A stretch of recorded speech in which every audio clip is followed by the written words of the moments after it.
My name is Sylvester Ramon Mireles. Okay. Sylvester. At any rate, when the Korean War broke out, I joined the Air Force.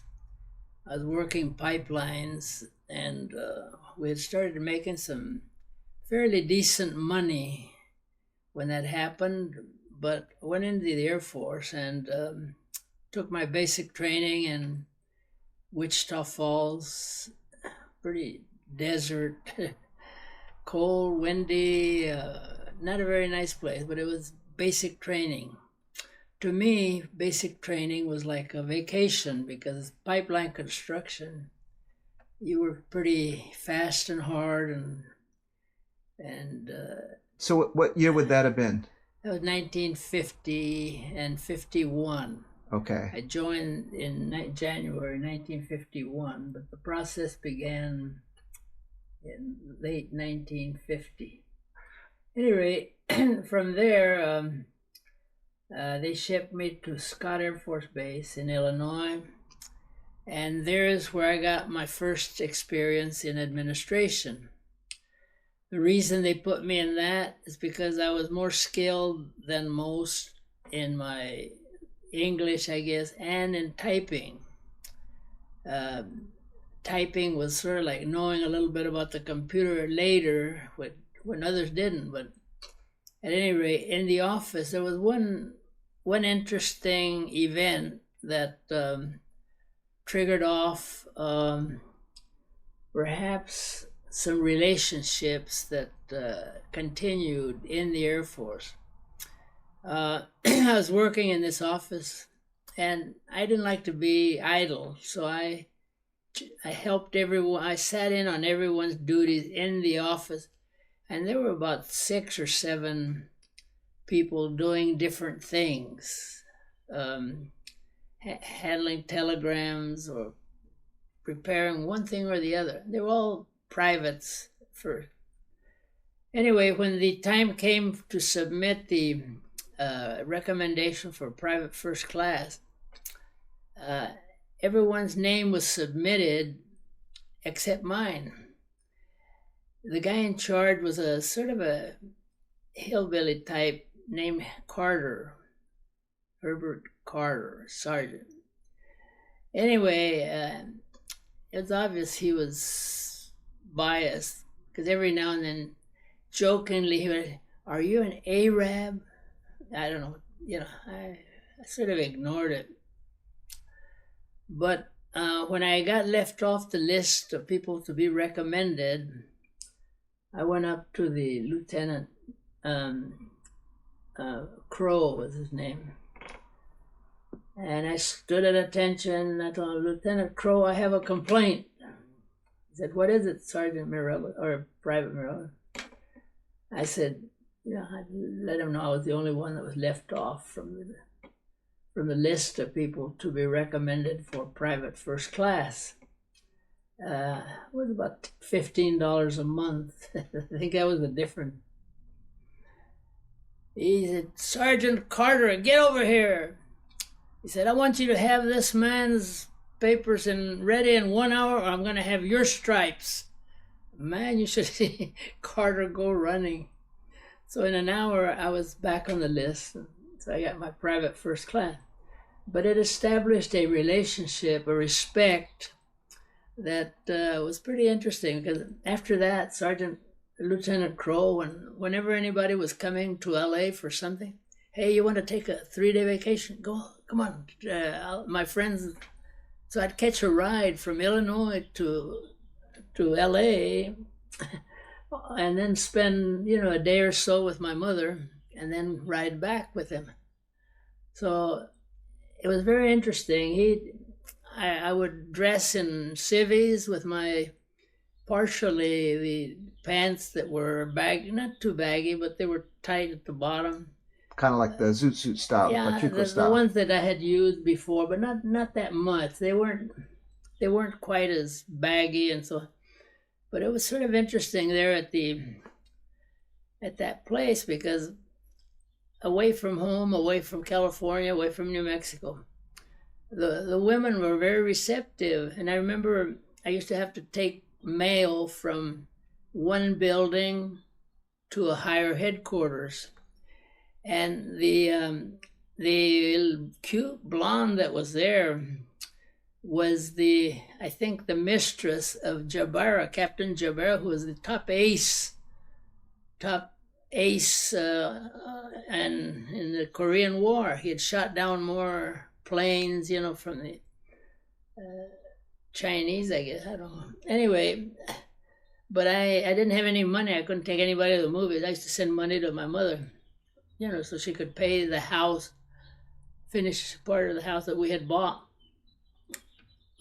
Anyway, when the opportunity came to transfer to Parks Air Force Base in California, I saw, and I needed to make a couple of changes, and I made them with the same routine before to get me the PFC on the PFC list. Anyway, when I was ready, I went up to Lieutenant and said, "Lieutenant, I have a chance to go to California, but I need your permission." He looked at me and said, "Private Mireles, I hate to let you go, but if I don't let you go," he said, "you'll probably go out and hang yourself. Because the temperatures, the paper, everything, it'd be 70 here, and over there it'd be 30 or cold and everything frozen." So I came to California, and that was after, and I was at Parks Air Force Base. And so how does this lead into East LA College? Okay. Now, while I was at Parks Air Force Base, I did everything in the office. They put me in the office. And it wound up that I did things that were so out of the ordinary and so well done, and even got to the general's attention. I was put in the wing adjutant's office, desk and all. And there, I was the only buck sergeant mingling with Ivy League officers. And the adjutant looked like the Southern Fried Chicken Colonel. His name was Lieutenant Colonel Robert L. West. So I got very special treatment, but I also did things that prepared me for the bureaucracy, the changes that I undertook at East LA College. I won't go into those, except that it involves some pretty important stuff. And I even got a top secret clearance. The only buck sergeant, I think, at the base and probably in the Air Force that had a top secret clearance. Because they didn't issue those things very easily, but I had one because I used to have to handle the general's correspondence and make drafts of that. So on. Anyway, when I got out, I went back to pipeline construction. And while on Sunset Boulevard in 1954, we started a job right at the corner of Hillgard and Sunset. And it went all the way down to the Beverly Hills Hotel. We're putting in a 12-inch pipe, pretty good sized pipe. And so there was... was this a gas pipe? It was for the Southern California Gas Company. It was contracts, and the company I was working for was EA Irish. And I had gotten that experience through Danny Padilla, who was a Pachuco, at one time, and later a paratrooper whom you met. Anyway, late in one Friday in the summer, I think it was beginning to close to August or later. I was putting all the guys, getting them into the truck, because I was a teamster driving a gang truck. I think that's what they called it. And we're ready to take the guys to the yard, and they would get in their cars and go home, all of them. So as I was getting them ready, I saw these two guys coming up the ditch, and they were in suit and ties, and it was 4:30 already on Friday. I said, "Gee, that's strange.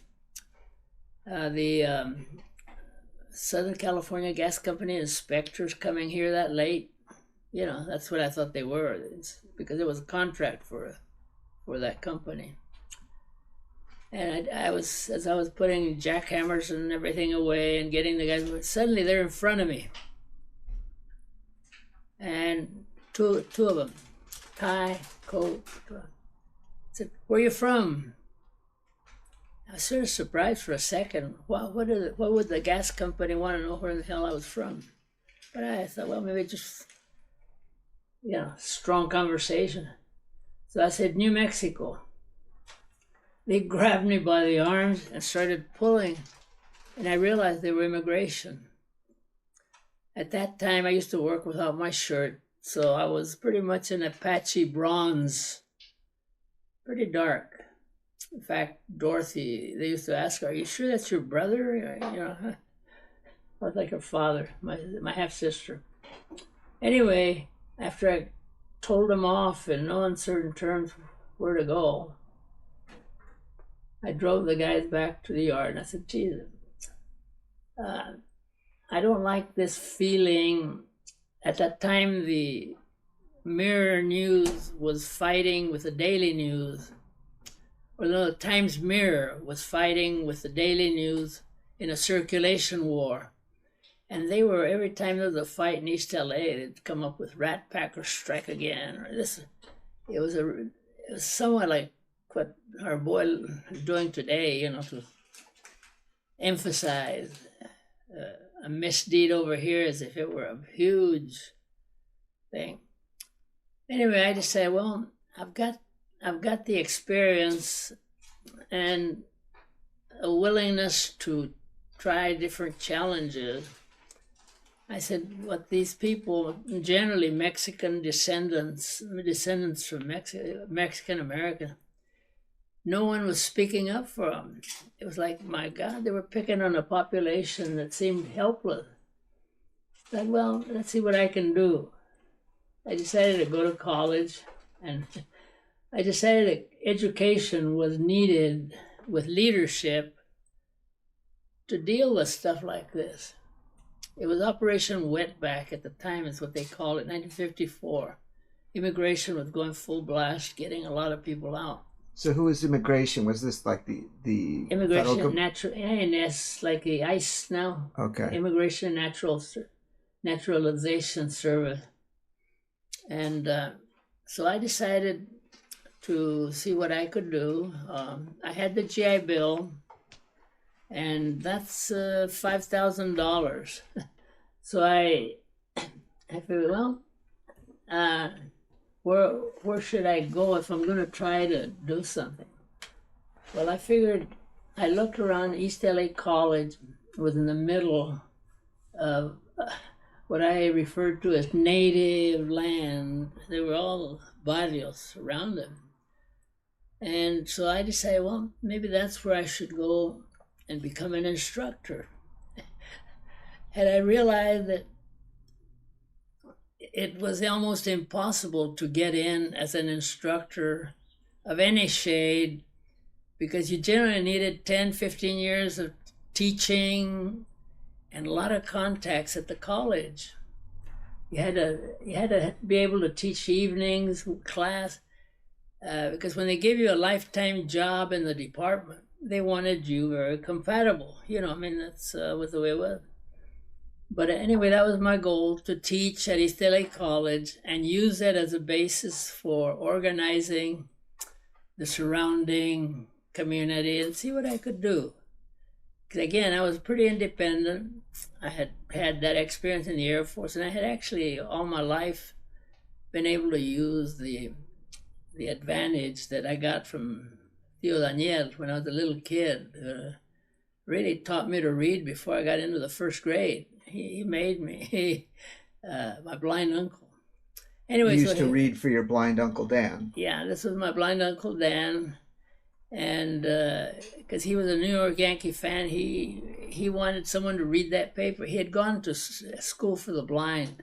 He was the only individual in the whole Tellez family who had gone through the system, educational system, high school, and so on. My mother got to the 10th grade, I think, but because they didn't have any clothes or shoes, they generally dropped out. And so here I am in signing up to East LA College. And again, I had the GI Bill, so it wasn't all idealism. It was a economic. I said, gee, I've got $5,000. Maybe I better use it or I'll lose the doggone money. So I decided to apply for East LA College. But first I had to get my own degrees. So I got in there, and since I didn't have any biology background, the counselor signed me up for Bio 1. But when I tried to get in the class, it was closed. Too many people. But they had an opening in anatomy, and so they put me in there. Generally, you had to take biology before taking anatomy. But I got in an anatomy class, and it was being taught by the chair of the department. I didn't know her at the time, but her name was Dr. Ruth Memler. Well, I was in there to learn, and I was doing pretty well. When she called me in the middle of the semester, I said, Mr. Mireles, what are you majoring in? I said, I don't know, political science, because I really didn't know. I just wanted to find a way to get into college and use it as a vantage point and while getting myself educated. And she said, well, why don't you major in life science and biology? And that was quite a surprise. It was quite a compliment. I mean, here I am, I'd never taken a biology course, and I'm being asked by a pretty important instructor to major in her field. So I asked her, well, if I major in it, what college should I prepare for? I said, oh, if you prepare for UCLA, you can get in anywhere. So I said, okay, let's give it a try. I always figured that if it didn't work out, I could go back to driving a gang truck and making some good money. But like anything, your old man accepted challenges. Well, I got through with East LA College. So tell me a little bit about so this would have been what, 1955? Yeah, this was 1954 when it started. And so 1955 and 56. I was at East LA College. So what was East LA College like at that time? Were there any other Latinos there? Very, very few Latinos. In the classes that I took, I was the only Latino. There were a few in social sciences because there was a teacher there, Dr. Bailey, who was very socially minded and wanted to help the Mexican-American kids, But and were there any Latino instructors there? None. No, it was years later when I was ready to apply. I was the first one, but I'll get to that in a minute. So here we are at East LA College, and Dr. Bailey had some outreach students going to school to encourage other kids in the elementary schools to prepare, get high school, and go on to East LA College. Well, that's what I had gone there for, so I wanted to build on her efforts, and I did. I was not out to replace her. I wasn't out for fame and fortune. I just wanted to get the job done that I had decided needed to be doing to help educate the Chicanos and get some leadership going in the community. So when I was at college, I took German as my foreign language because you had to take a foreign language if you're in the majoring in, as it turned out, in zoology, life sciences.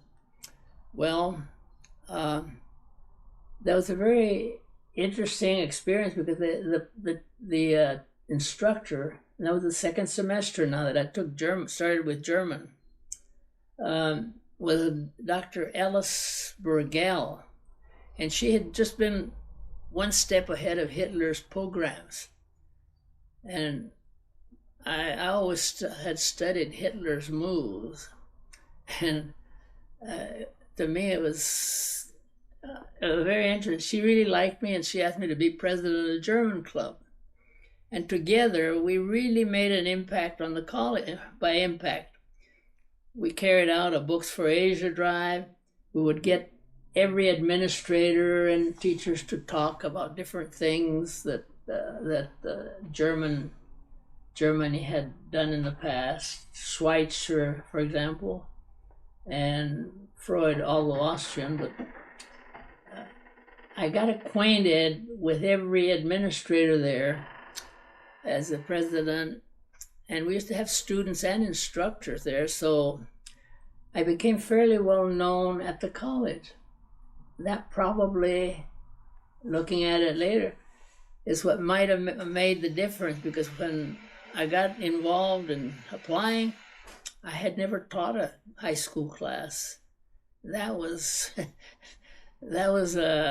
mean, you just didn't do that. I mean, you just never. Anyway, but from East LA College, I transferred to UCLA. And the instructor there was a Dr. Peabody. And he saw my grades and he signed me up for anatomy, physics, psychology, and some other tough class. So my first semester was pretty tough. It was quite a challenge. I had to give up all my night owling in East LA. I used to be a typical bar to bar, you know, let's dance type. So in there, I took the classes, and then when I got the BA, at the end of the first semester, my mother was hit in a crosswalk. And lucky she didn't get killed, but she was out of commission for a semester. So I had to drop out to help her.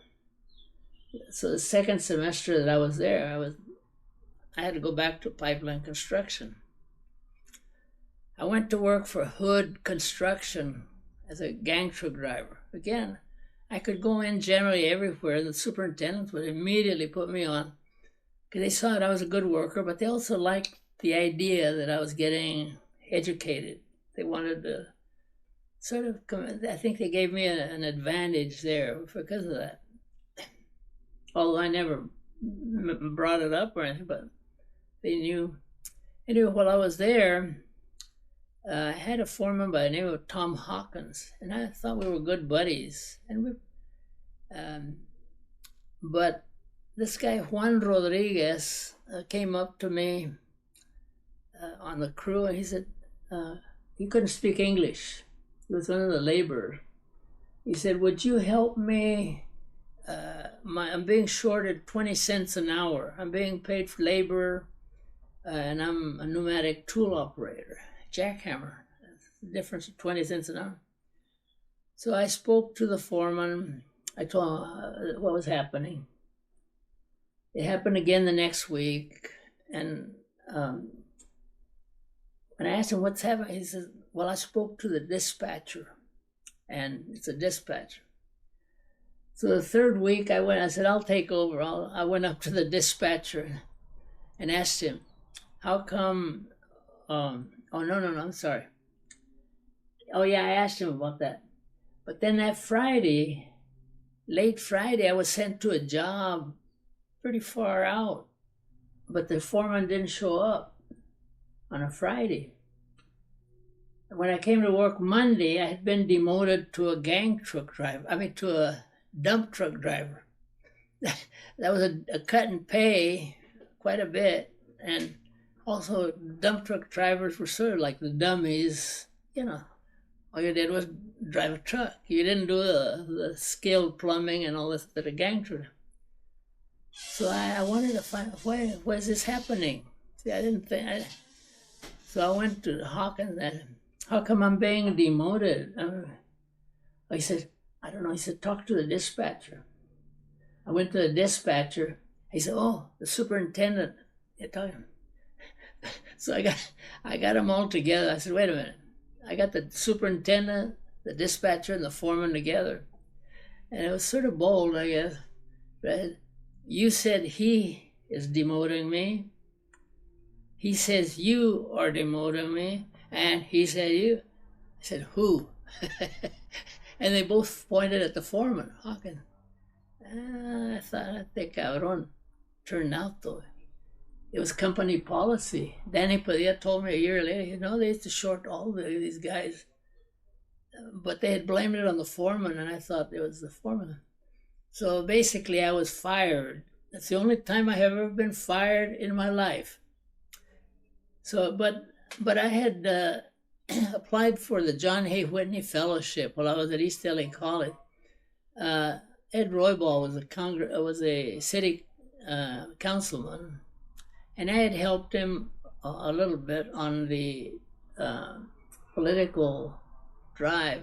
So, and then Dr. Bailey also, they pushed me to get a John Hay Whitney Fellowship out of New York. Those were $2,500 grants. Pretty good size grant in those days. Yeah, this is in 1955. 1955. Well, it was before that. While I was at East LA College, 1954. But it was in that era at time. Well, fortunately, I was notified that I had gotten the grant. So even though I had been fired, it was time for me to go back to the college, to UCLA. So then I got back in UCLA. So now you had the $2,500. Yeah, and I lived there. See, I had been driving all this time before. I had some guys, a couple of guys from East LA who also were going to UCLA. And were these Latinos? Or they were, yeah, they were Latinos. Okay. The guys that I had my little 51 Hillman Minx. It was a small car, foreign English. And I used to drive them there. I never charged them anything, you know. And it was at 8 o'clock in the morning when first classes got there. And we got there generally about 10 minutes to 8. So there was never any parking. It was sort of funny. We'd get out, when we saw two cars that had left a little distance, we'd bounce them up, make more, and then pull that little car sideways in. And I never knew how they made it out at night, because at night we were the only ones there, you know, who were ready to leave. But we were so tight in the morning, but it was sort of funny.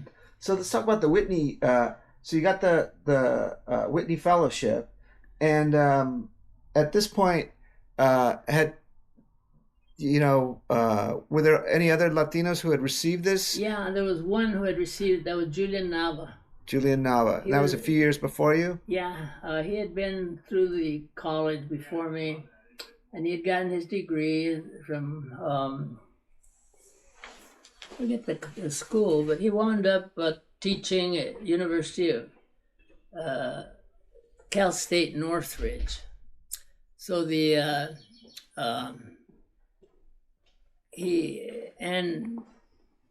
asked me at the time if I knew anybody, you know, to recommend them. So I got 3 others a scholarship. One of them was, I can't remember his name, but he was a very sharp guy, and I know he was married to. The other guy was Chris Rees, who was not, well, he was not the brightest guy in the world. I don't know, but he was helpful. And another guy named Sandoval, who was an instructor. So all 3 of them got fellowships because I submitted their names to the Fellowship Foundation. I had started by that time being very active in raising scholarship money for Chicanos. And I was on the way with a group called, we called it the Magnificent Order of the Bush. It was a group that met in my mother's backyard in Boyle Heights for the purpose of organizing and meeting with different groups to help them focus on helping Chicanos, Mexican-American, Latinos. At that time, it was customary not to identify, and the monies that they raised, they'd give them to the schools, and the money would wind up going to the well-prepared kids. And when you say not to identify. Yeah, they... Not to identify as Latino? Or? Yeah, they would not identify. They would only go by grades, merit. And I thought it was sort of foolish. here are these Jewish and other kids getting the money because they were already well prepared. And here were all these Latino kids getting nothing, but the money would go. And so I started changing that. People don't realize basically how change occurs, but we used to go to the different groups and tell them, raise money, but give it to the Mexican-American kids who need it, based on need. And what we did, we'd give them a speech, the group, and most of them had been at East LA College, but not all. And we'd give them a speech, groups like the GI Forum. And then after the speech, we had some good speakers, Fernando de la Peña, and we'd give them a plant that I had dug up from my mother's backyard and put in a can the day before, or the same day, and give it to them as a banana plant, as a symbol. We called it the Magnificent Order of the Bush. I mean, that was but after we did that, then we'd open up a keg of beer and share it with everybody. So it established a lot of camaraderie. Anyway, when I got to, but at UCLA, when I got the BA in 1959, I had talked with this fellow named Bob Goldberg, a friend, good friend, half Jewish, half Catholic, and I had mentioned that we ought to go to Mexico. He had mentioned, but that was months before, and he had asked, "Do you want to go next summer or something?" I said, "Sure, let's go." I'd totally forgotten about that, but when we graduated, Bob came up and said, "Well, are we going?" I said, well, I was surprised. Heck, let's go, So that's the one time I spent a summer in Mexico. We started going through here to Hermosillo and then Tepic and on down. And everyone thought I was his guide. No one believed that that I was one of the people just enjoying the trip. But that was sort of interesting. We came back. We went all the way to Acapulco, and then came back in through Chihuahua, New Mexico, and then back. And so what car were you in? Oh, that was interesting. At the time, I asked him, "Well, Bob, what car should we take?" He said, "Let's take mine. I've got this Buick, and my Jewish mechanic really fixed it up good." I said, "Fine." I had one a little later. When we started driving over the hills in Pomona, the smoke started coming out. It was funny. I laughed. I said, "Bob, if you run out of Jewish mechanics that can do that, I've got a few Mexicans that'll do just the same thing." Everywhere we stopped, we had to put in extra oil.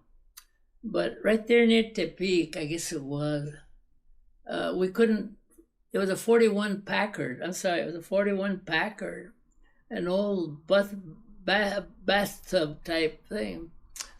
And it was raining sort of near Tepic, but we couldn't find, windshield wipers for it. So we were driving north, and long line of cars, and there was a little block on the side, and like a road, but no cars going on it. And we decided, well, let's go around the crowd and go around this way. And we were driving, and I heard rushing water. I said, "Hold it, Bob." He stopped. And I looked down, and we were about 10 feet away from an edge of rushing water that, we would have been swept out to the Pacific if we hadn't stopped. But we couldn't see them.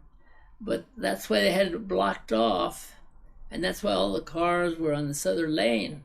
But at the time, we didn't know.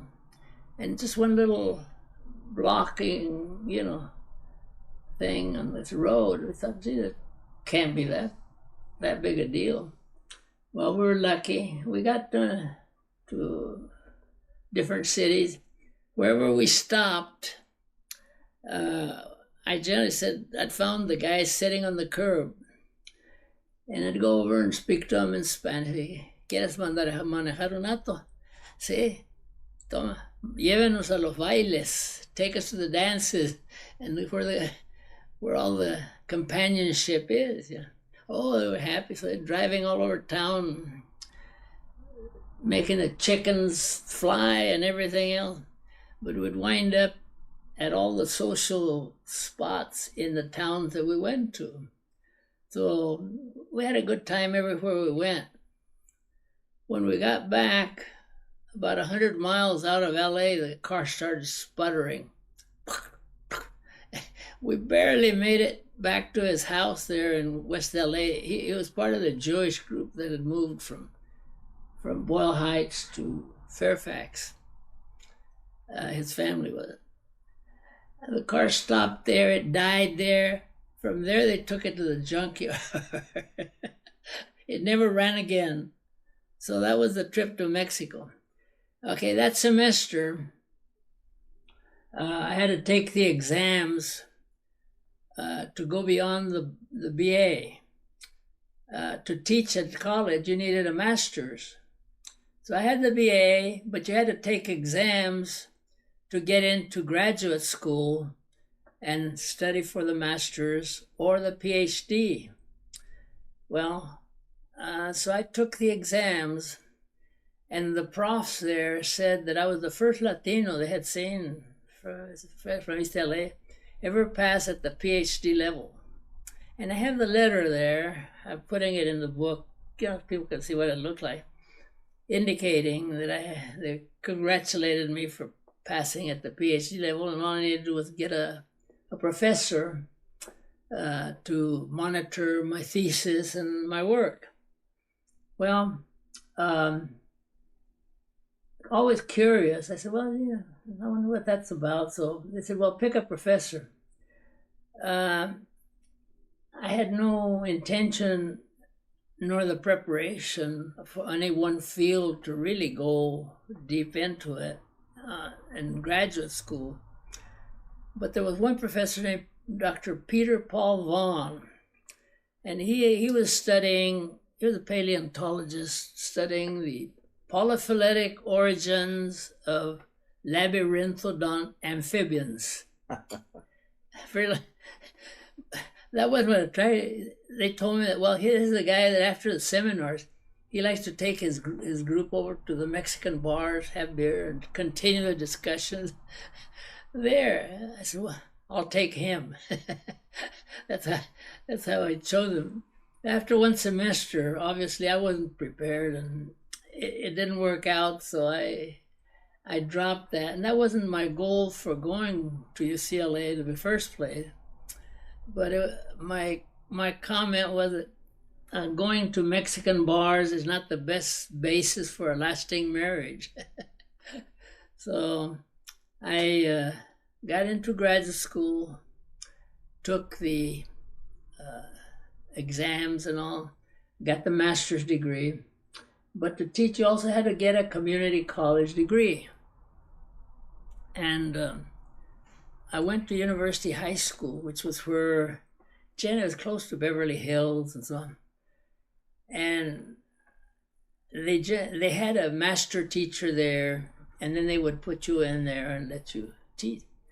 Well, apparently I did such a good job at UCLA, the School of Education that sent you to these places. They heard a lot about it. And so with that group, it was easy. I got them well prepared for UCLA.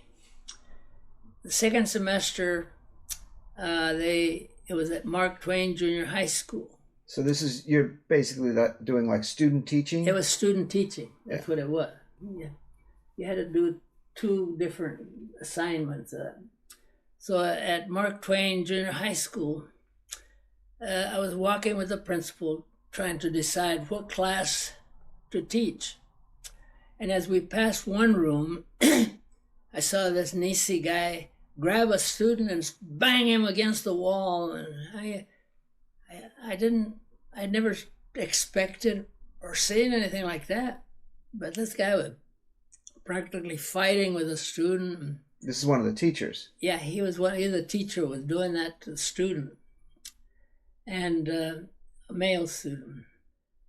So I asked the president, "What's going on there?" He said, "Oh, that's the class where the non-learners and all the troublemakers go." I said, "I'll take that class, but don't give me any master teacher there." He was happy to do that. I said, "The only thing I will need is 2 weeks off before that, so I can study for exams because I'm applying for college." I got in there and I had a pretty good time. I turned it around, and there were a lot of reports from that class again to the university, UCLA School of Education, on what a tremendous job I was doing with it. Well, they could not hardly believe it. At the end of the semester, every student in there signed a petition, sent it to the principal, asking them to hire me. So it was sort of a compliment, but I had no intention of teaching at that level. So, but it was sort of funny because. Well, so how did it feel? I mean, these must have been spaces where, like, the entire staff was, was white and from a much different background than yourself. Like, how did that? I never had any major problem. See, this is the dilemma. Probably what I found is the more Indian or color you had, the more difficult it was. The only thing I remember is that when I got the John Hay Whitney Fellowship and I started looking for a place to stay, hey, I don't have to spend an hour and a half for driving or whatever. But I answered this ad in the Daily Bruin for a room, So when I called up, the lady that answers says, "Is that an accent I hear?" I didn't realize I had an accent. I said, "No, I don't know." When I got there in person to apply for, said, "I'm sorry, the room has been taken." in an hour, or it might have been a day, I don't know, but it was sort of interesting. In those days, the landlords had all the options.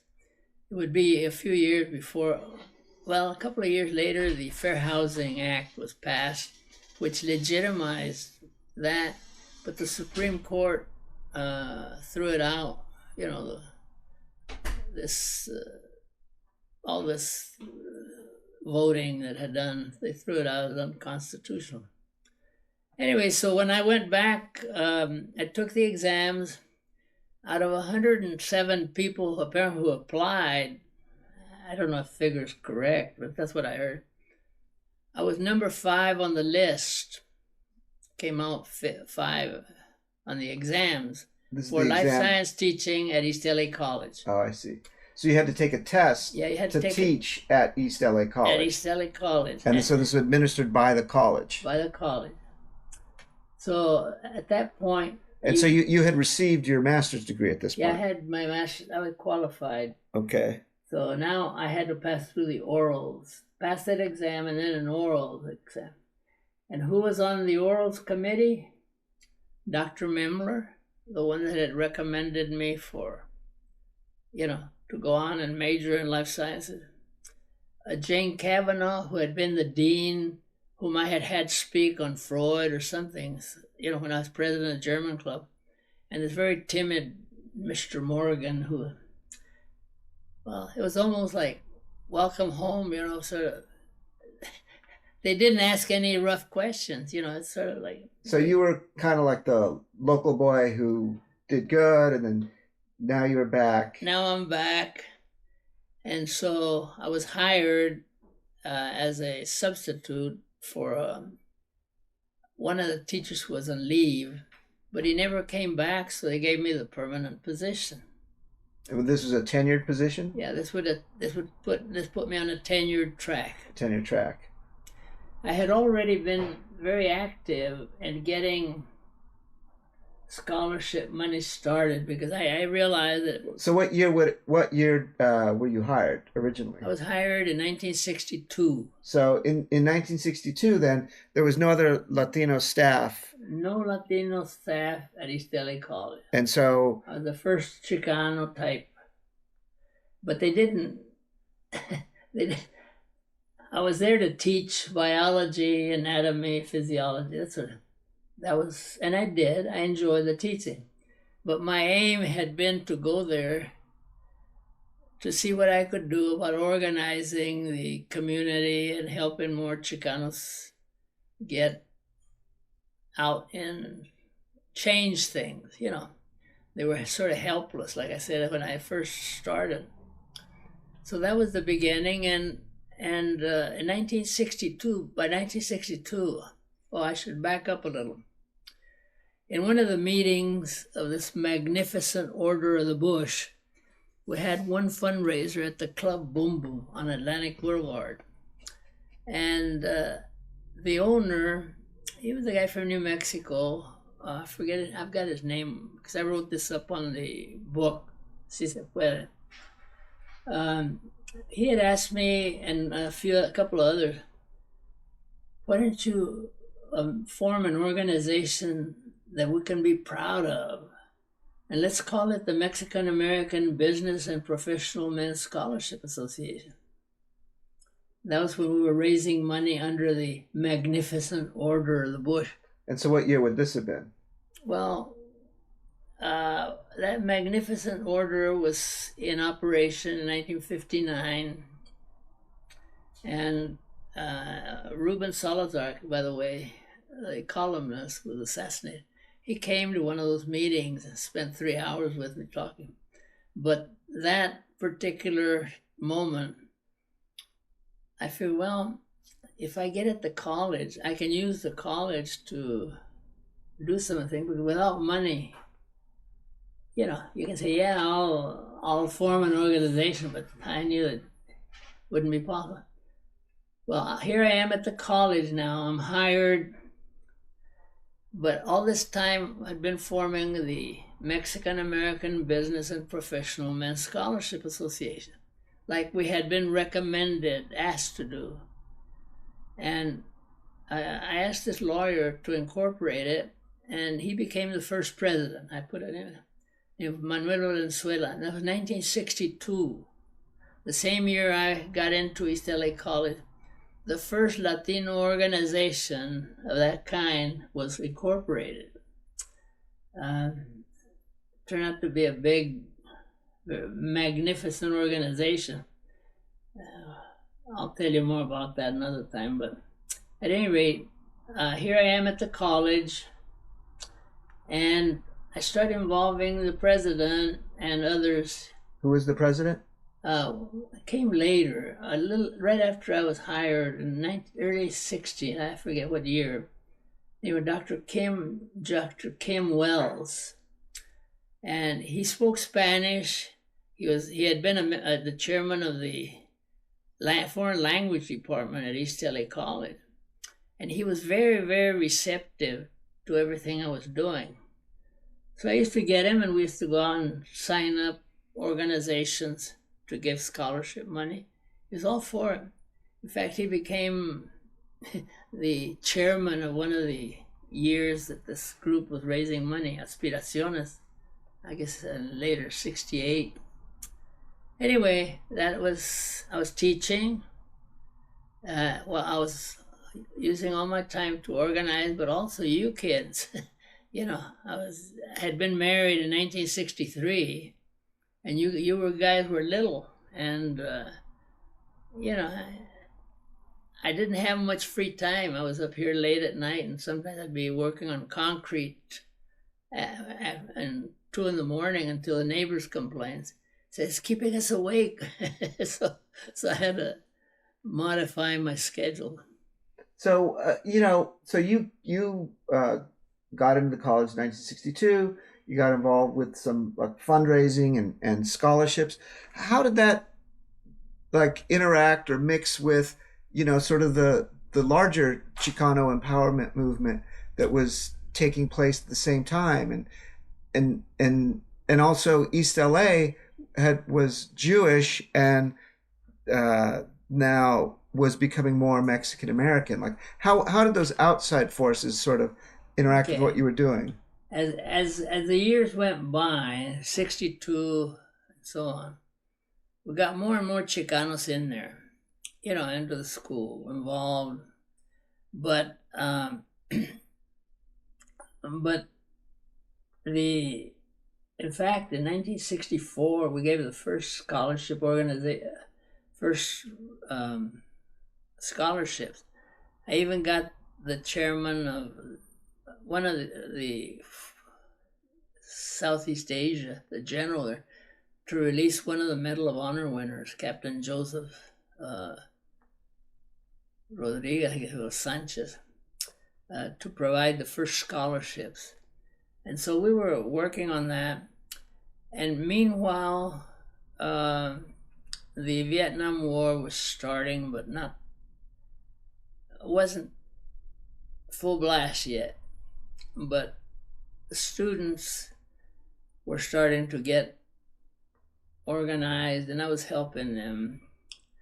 And there were also the Civil Rights Act had been passed, and so there was a revolution going on with the blacks, So, but by 1968, the college had a grant, a large grant. Dr. Wells, Kim Wells, the president, had applied for it and gotten it, and he asked me to take charge of it. And the purpose of that grant was to help Chicano and Latino types graduate. In other words, it had been originally an act of Congress, Higher Education Act, to help the black colleges, Howard University, and but they expanded it with the war on poverty to include the Chicanos.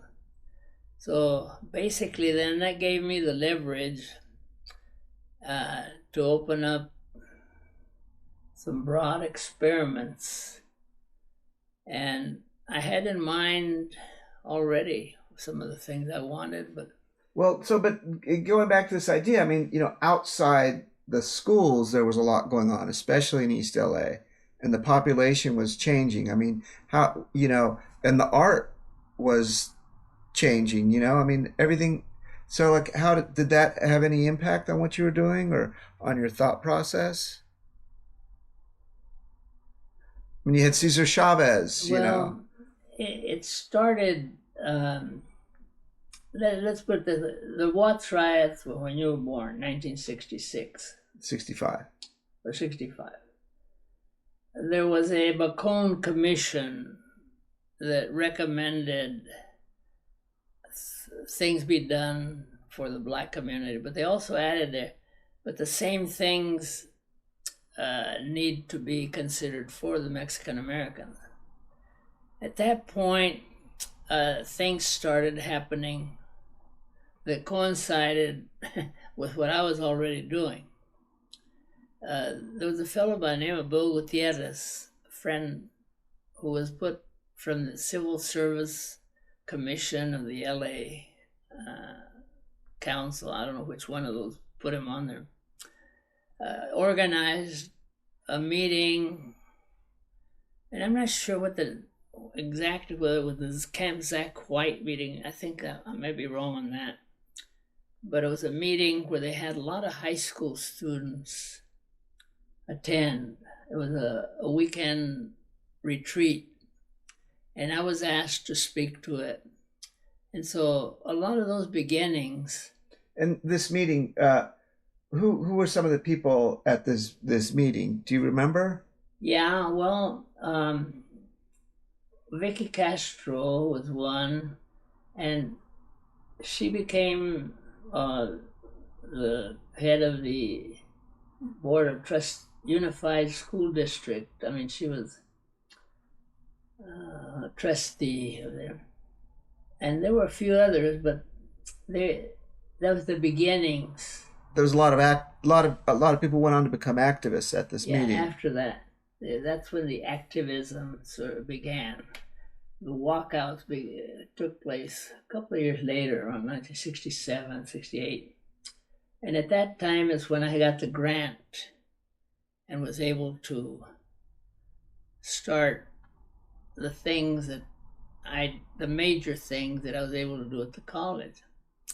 And but we can get into that, I don't know, now or another time if you want, because that's yeah, I kind of want to know uh, what kind of the mood, maybe 1960, to 1965, 60, as this, because in the 50s there was very few Latino students at East LA College, but then by 10 years later, there were, that population grown a lot, or, it had grown some, but as I remember, yeah, there were some students now going. In fact, a couple of them, one of them came over the other day to one of my first classes. And there's several individuals that got involved later began when I sort of started them into the activist role. By activist, meaning, quasi-political, quasi-activists, and so on. And were there many Latino students in your classes at this point? In 1962, there weren't that many. There were a few in sciences, but there were more at the college now, as I recall. But I forget how many. But they were expanding the role in there. For whatever reason, whether it was because of a lot of our encouragement, but there was action going on, and there were groups forming. Some of them were fairly active, militant, and some I suspect were formed with the leadership. They paid under the table by, the police departments. Now, what about so what year did the Brown Berets? When were the Brown Berets formed? The Brown Berets started meeting at a coffee house on Olympic Boulevard around 1968. So that came a little later. And they, at first, they weren't known as the Brown Berets, but several of this group that had gone off to this camp were involved. But when they left, camp, you're talking about that meeting where you said Vicky Castro was? Right, Vicky Castro and a few others. But when those individuals started going to college, it left this group that left behind under the leadership of David Sanchez. And they didn't really name the Brown Berets that. The way the naming came around is that the police used to come around with flashlights, and they considered that coffee house just a place, gang hangout, sort of, and there was hassling them. And what the report that I studied was that the police to come around and you could hear them talk about the kids with the Brown Berets, this Brown Beret, that. And so they took the name from what the police had been calling them. And David Sanchez, whom I later hired, by the way, at the college, took a more militant anti-police stance because they threw him in jail they were throwing him in jail for minor offenses. That was the police, justification. And was there some sort of priest involved at the beginning too? Yeah, the one that helped form the Berets was Father John Luce. Father Luce was his last name. and he was supposedly from the Henry, or for the Luce, what is it, Brown, the Henry Luce group out of New York, the Luce, prominent Time magazine, I guess, Luce family. He came from New York, and he was at a church in Lincoln Heights, and from there he helped, and he came from Watts, where they helped a lot of blacks organize, and he came over here to help Latinos organize. And so he spawned several groups. The two that were most active that I was involved with, that I interacted with, was the Brown Berets and Lucha. But And what did Lucha do? Lucha was a group of ex-cons that had come out and tried to sort of redo their past with idealistic pro-Chicano ventures. They had meetings right there on Euclid Avenue, near where my mother lived, about 5 blocks. And I attended. Was she still on Gerardo Street? Yeah, I attended their couple of their meetings, and Father Luce, Reverend Luce, came to the college one day, and we walked across, and by that time I was already forming groups of doing the self-image work and a lot of the help that students needed. And he told me, he said, if you weren't doing what you're doing, he said, I'd have my boys come here and burn this place down. But yeah, that was his comments to me. So we were on sort of good terms.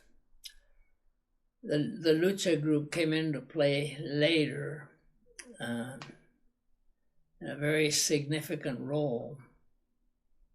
But in those days, again, the war on poverty was unfolding, and Latino groups were starting to react politically. I was in one small niche focusing on education. I would have liked to have been attending this group and, enjoying the company and the activity of various people, but I was pretty much tied in. So in 1968, Dr. Wells got this grant. He asked me to take charge of it. And that was quite a thing. And there was another fellow who had been in the chemistry department. And the two of us, he was in charge of some of the special programs. Well, I think what we'll do is we'll devote another interview to after 1968, because that sounds like its own thing. But so it sounds like kind of what you were doing is you came into the college, and then using your position as an instructor there, you sort of maybe enabled and worked with some of these groups and used scholarship resources to fund students. And does that sound? Yeah, that's pretty much it. And basically, I purposely, not only because students need money, but I figured it was like the nose of the camel to get at some of the more difficult to approach areas of instruction and counseling that I later was able to put on with this other program. But yeah, the first years were getting the college more acquainted, more accustomed to working with Latino Chicano. And the president was very key in that, because some of the deans were very opposed. One of them that was very helpful was Dean Bernard Butcher. And I'll just close on this, but Evelyn Field was the Dean of Students around oh God, I forget the date. Had to be late 60s. And she had warned me, said, she found a booklet. We're selling tickets. I had started a raffle of an automobile, and I was letting the students use the money they raised from selling the tickets towards their own scholarship. And she saw one of the brochures, or might have been a brochure, might have been just a leaflet stating Mexican Americans, this and that, for scholarship for Mexican Americans. And she called me in. She said, if I find one more paper or document like this, I'm going to get you fired. I never worried about it because I was ready to fight, but also I had tenure. So you got tenure fairly quickly. Oh, yeah, you got tenure. Once you got into the tenure track, and after 3 years, they had to have major reasons to kick you out. So I wasn't worried, but that was her comment. Well, right after that, Bernard Butcher, who was put in her replacement, and the first day he got on campus, I went over and point blank, what is your position on the sale of tickets for that automobile, the pamphlets on campus? I've been threatened with, getting fired for. Oh, he said, bring the car up on campus, put the car in front, have the students sell tickets there. So the change was rather dramatic. So I had two really good friends, Bernard Butcher, Dean, and President Kim Wells. And Dr. Wells practically gave me the keys to the college. He enjoyed watching me get the best out of the deans that were opposed, because I had some pretty good debates with him in the cabinet meetings where he's all the deans. I mean, what were the deans opposed to? Federal funds, Latinos in general. They did not want change. They had been brought up to the idea that, hey, you're in this institution, this bureaucracy, and your job is to ensure that it proceeds as it always has. And by proceeds, you mean kind of the structural and racism that was sort of baked into it, or how they ran the college.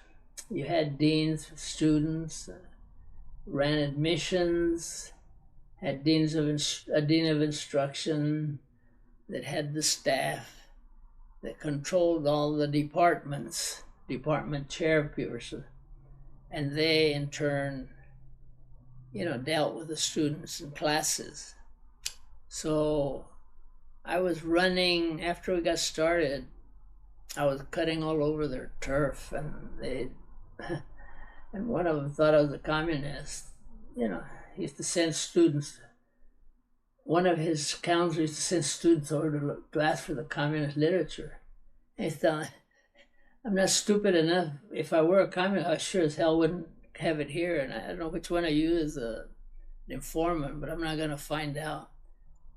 Try somewhere else, But it was a very interesting experience. So they didn't like that you were sort of, working with all these groups and trying to raise funds, and Right. they just thought that was like, no, everybody just needs to stay in their place. Yeah, they suspected. See, at that time, they thought that a lot of the hell was being raised across the country was being raised by Marxist professors, communists. And as the Vietnam War started, the Vietnamese communists and the student anti-Vietnam protesters had the same thing in common: goal to get the U.S. out of Vietnam. And so the schisms were pretty strong. And the public, well, like now, most of them, they weren't involved or concerned. And so the leadership was able to manipulate the facts and get them sending kids to war. But the Chicanos had started protesting because so many of them were going there and coming back in body bags. The one that I really wanted to help me get publicity and run things, I'd formed a couple of things. It was named Raul Guerra. He was doing such a tremendous job for me. I said, as soon as that kid gets out, I'm going to hire him. And this, when was this? This was 1950, let's see, 60, the late 60s. Okay. So by now or 70s. By now the Vietnam War is full swing. Starting to expand. Yeah. So, okay, well, so, I mean, maybe, I guess what we can finish is with this. How did it feel to walk on campus as an instructor for the first time when, that had been your goal for, many years now? Well, see, I had been used to walking amongst the Ivy League people in the Air Force, and I always felt justified in what I was doing, so I felt very much at home. I didn't feel, but what I was doing, of course, was off base later, especially when I started doing the self-image thing with all the parapsychological applications. But being a biology instructor gave me a lot of advantages with the faculty and so on. Probably if I had been in political science and some of the others where you're politically, I might not have been as accepted, But I was fairly skillful in getting people and things going, except that I could never get any publicity from. There were some people in there that didn't like what I was doing, and so they weren't about to publicize it. And but the fact that I used to write the narratives on the proposal at first, when we got this grant, Jared Sharon and we ran that campus crazy, submitting proposals for money on every conceivable front. And some of the deans didn't want it. They saw it as subverting the system, as changing. But the president, he was pretty good about it. Who's Jared Sharon? He was a friend from chemistry. Was he a chemistry professor? Yeah, he was a chemistry professor. He also was released, like I was, from duty to get this federal program off and running, or federal funding. And you met him. He's the one, he's been a friend from, I don't know if you stopped up. He lives in Central California somewhere. I think he's up by San Francisco. Yeah, he was in San Mateo. Oh, okay. But we had fun, but we ran that college crazy at first with the program that I had as soon as we got a secretary. But every program that I wrote, I inserted in there. A requirement is that we need someone who can speak Spanish and have close contact with the community. And what they didn't realize was that if you kept someone on campus hired on that tag for 3 years, they had to give them a tenured position. So I got a lot of Chicanos on that campus. And later on, when I was given this awards at the Pasta House, Butch said that I had established an avenue of entry And I got in a lot of people, and including the president and the dean of Chicanos. I mean, by getting them in, I opened the door. They still had to be approved by the board of trustees. So I'm not saying I hired, but they would never have gotten inside the system without my help. And of course, I made some major mistake there with the top boys, but that's a different story. Yeah. Okay. Well, I guess that will wrap